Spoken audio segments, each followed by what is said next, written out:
دمشق میں ایک بہت بڑی مسجد ہے کہ جو مسجد جامع توبہ کے نام سے مشہور ہے۔ اس میں ایک طالب علم کہ جو بہت زیادہ غریب اور عزت نفس میں مشہور تھا، وہ اسی مسجد کے ایک کمرے میں ساکن تھا، یعنی رہتا تھا۔ دو روز گزر چکے تھے کہ اس نے کچھ نہیں کھایا تھا اور اس کے پاس کھانے کے لیے کوئی چیز نہیں تھی اور نہ کوئی پیسہ اس کے پاس تھا۔ تیسرے روز بھوک کی شدت سے اسے احساس ہوا کہ وہ مرنے کے قریب ہے۔ سوچنے لگا کہ اب میں اس حالت میں ہوں کہ شرعاً حتیٰ کہ مردار یا ضرورت کے مطابق چوری جائز ہے، اسی بنا پر چوری کا راستہ بہترین راہ تھی۔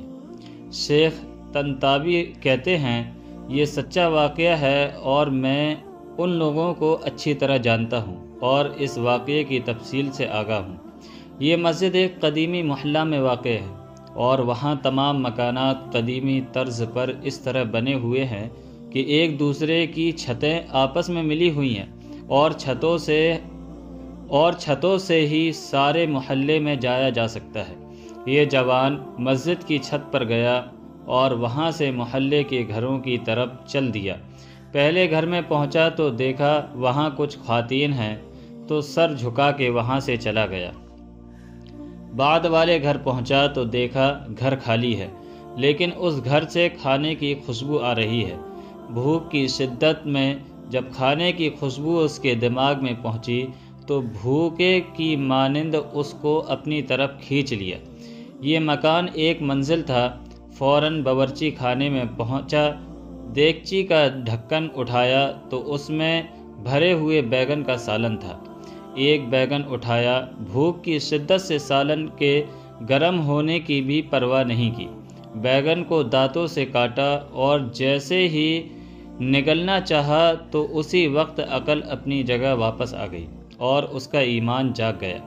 اپنے آپ سے کہنے لگا، خدا کی پناہ، میں طالب علم ہوں، لوگوں کے گھر میں گھسوں اور چوری کروں۔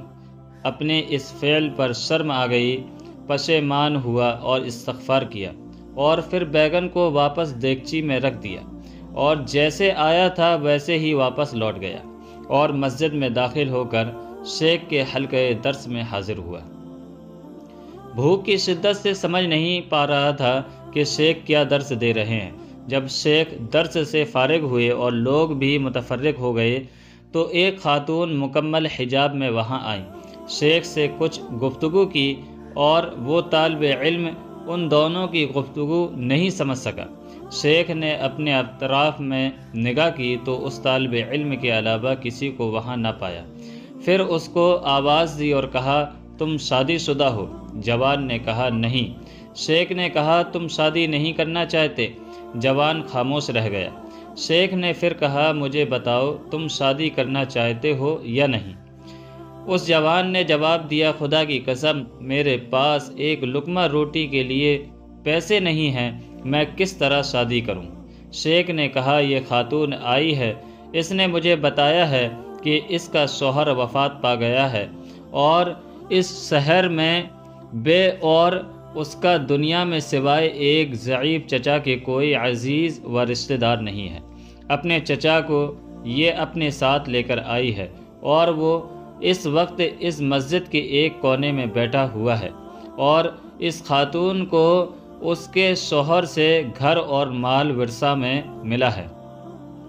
اب یہ آئی ہے اور ایسے مرد سے شادی کرنا چاہتی ہے جو شرعاً اس کا شوہر اور اس کا سرپرست ہو، تاکہ تنہائی اور بدنیت انسانوں سے محفوظ رہے۔ کیا تم اس سے شادی کرو گے؟ جوان نے کہا، ہاں۔ اور پھر اس خاتون سے پوچھا کہ تم اس کو اپنے شوہر کے طور پر قبول کرتی ہو؟ اس نے بھی مثبت جواب دیا۔ شیخ نے اس خاتون کے چچا اور 2 گواہوں کو بلا کر ان دونوں کا نکاح پڑھ دیا اور اس طالب علم کے بجائے خود اس خاتون کا مہر ادا کیا اور پھر اس خاتون سے کہا، اپنے شوہر کا ہاتھ تھام لو۔ اس نے ہاتھ تھام لیا اور اپنے گھر کی طرف اپنے شوہر کی رہنمائی کی۔ جب گھر میں داخل ہوئی تو اپنے چہرے سے نقاب ہٹایا۔ وہ جوان اپنی زوجہ کے حسن و جمال سے حیران ہو گیا اور جب اس گھر کی طرف متوجہ ہوا تو دیکھا کہ وہی گھر ہے جس میں وہ داخل ہوا تھا۔ زوجہ نے شوہر سے پوچھا کہ تمہیں کچھ کھانے کے لیے لے آؤں؟ کہا ہاں۔ اس نے دیگچی کا ڈھکن اٹھایا اور بیگن کو دیکھا اور بولی عجیب ہے، گھر میں کون آیا تھا اور اس نے بیگن کو دانتوں سے کاٹا ہے۔ وہ جوان رونے لگا اور اپنا قصہ اس کو سنا دیا۔ زوجہ نے کہا یہ تمہاری امانت داری اور تقوی کا نتیجہ ہے کہ تم نے حرام بیگن کھانے سے اجتناب کیا تو اللہ نے سارا گھر اور گھر کی مالکہ کو حلال طریقے سے تمہیں دے دیا۔ بہت خوبصورت اور قابل غور۔ سبحان اللہ۔ جو کوئی اللہ کی خاطر کسی گناہ کو ترک کرے اور تقوی اختیار کرے تو اللہ اس کے مقابل میں بہتر چیز اس کو عطا کرتا ہے۔ بے شک ہوا و حرص والا دل بدل دے، میرا غفلت میں ڈوبا دل بدل دے۔